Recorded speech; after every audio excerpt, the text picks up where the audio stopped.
Chapter 1153, The Birth of Loki.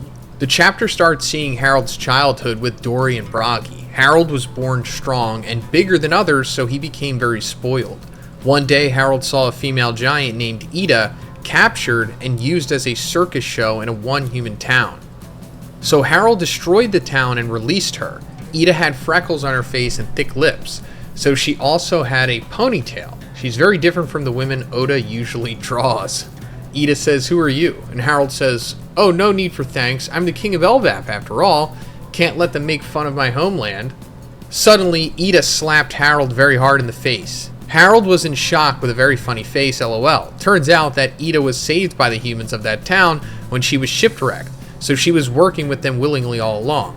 Ida taught Harald that he's not better than anyone else just because he was born strong. Because of her, Harald became a better person and started to take interest in other cultures. Harald brought Ida back to Elbaf and wanted to marry her, but the giant elders forbid it because she wasn't Elbaf blood. So Ida lived in a village in Elbaf while Harald became a new person and started diplomacy with other countries, like the Ryukyu Kingdom and Fishman Island.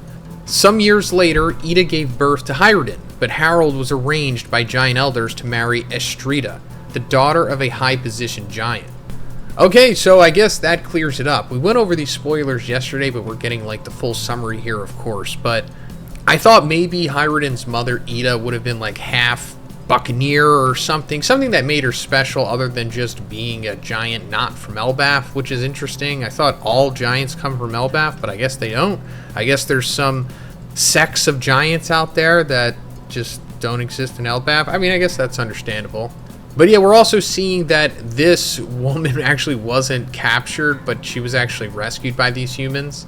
This bit of info wasn't provided to us yesterday, so I was speculating a little bit about it. But no, she's just a regular giant, I guess. And as we're seeing, of course, this is why Harald is considered, what he is, and why Loki is the Prince of Elbaf and, Harald's not. And now we're getting into Loki's mother here, Estrida. So she says, "I was born in the alcohol village in the northern lands, and I have been studying Defeng. I have seen that I'm destined to be loved and cherished by your majesty. Please forget about that girl from the east and the child." Harald says, "No, I can't really do that." Estrida was a very beautiful giant woman dressed with dancer clothes, similar to Nami and Vivi in Alabasta. She was obsessed with Defeng. Probably the One Piece version of Feng Shui. So she ordered to close/open windows and change the furniture in the castle. Sometime later, when Harald was overseas, Estrida gave birth to Loki, a baby with demonic eyes. His eyes looked like Sauron's. She got panicked and decided to throw Loki down to the underworld. Then Estrida ordered the servants to tell King Harald that the baby was born dead. Then, in the epic final double page of the chapter, we see baby Loki crying while he was crawling up the treasure tree at him.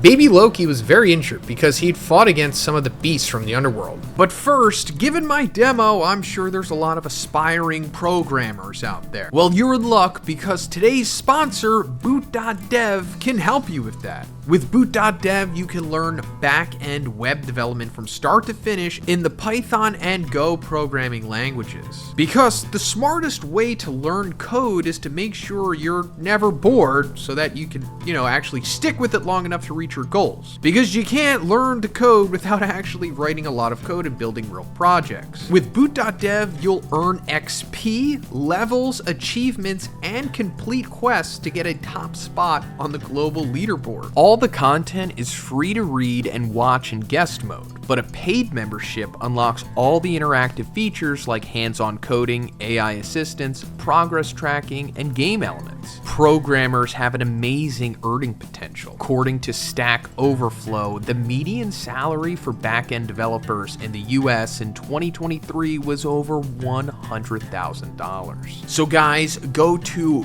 boot.dev and use my code Zhoniin to get 25% off your entire first year if you choose the annual plan. Thanks, guys. All right, so we're seeing Loki's birth here, and he apparently has some crazy Sauron from Lord of the Rings looking slit pupil eyes.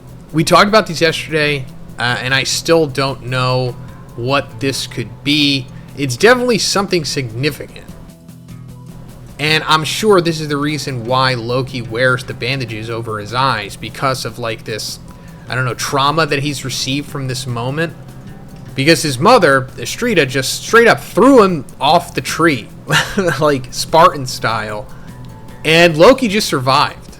And he crawled back up the freaking treasure tree at him as a baby, which is insane and totally understandable because Loki is such a beast. And I'm sure he was huge as a baby. I mean, it's not like he was like a normal human baby. He was, you know, an ancient giant baby. Loki says, the chapter ends seeing Astrida in the castle, Harald traveling in the sea, and Ida/Harald in the giant village while the narrator speaks. The narrator says, from Queen Astrida falling into sickness. Astrida says, remove that child from this world. Indeed, it has been foretold even before his birth that one day King Harald will be killed by his own son. The soldier says, you are bringing up that nonsense again, your highness? The narrator says, to Harald being troubled by the wall that exists between countries. Harald says, the world government getting in my way again. Why can't the countries act freely?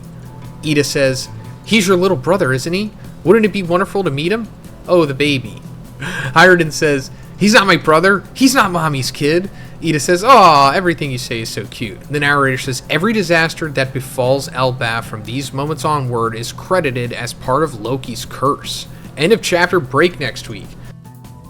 So, yeah, that's the end of it, I guess. We might be just moving past Harald for most of this, and we're just going into Loki growing up at this point. Like, I assume the next chapter is going to be like a montage of Loki burning stuff and playing pranks and being, you know, mischievous, because that's like what Loki's core character in mythology is. You know, he's like the mischief god, I guess, or something like that. God of mischief. Maybe that's MCU. I don't know. I'm pretty sure originally in Norse mythology he's also like a mischievous guy. But I'm also curious to see if we go more into what Loki's slit pupil eyes are. Because they're definitely something significant, like I said. It's probably some kind of special mutation or something that comes from an ancient race or something. Or maybe it's a part of like the ancient giants or something. Like maybe only the Messiah of them can have that or something. And they'll bear a mark or something like that. Because, you know, apparently also it's been said that they knew that he was going to kill Harald, which he eventually does. Which also this flashback is, you know, going to lead us to. Because we saw the kind of the beginning of it in the previous chapter where Loki was coming into the castle with Jarl and suddenly like King Harald was getting stabbed by like the Elbaf soldiers, but it looked like he was transforming into like a demon or something, like from Emu's Domi Reversi transformation thing. Also, something was going on with the Devil Fruit, the legendary Devil Fruit of Elbaf that Loki allegedly has eaten. And speaking of that, I guess this also confirms that Loki is wearing the eye wraps and has the special eyes just inherently. It's not from the Devil Fruit because he didn't eat it as a child. I think it's implied that he ate it sometime after he killed King Harald, right? But yeah, I guess that's pretty much it for this one, guys. Let me know what you thought about this chapter in the comments. And if you liked the video, please give it a like and please subscribe if you haven't already. Have a great day, and I'll see you in the next one.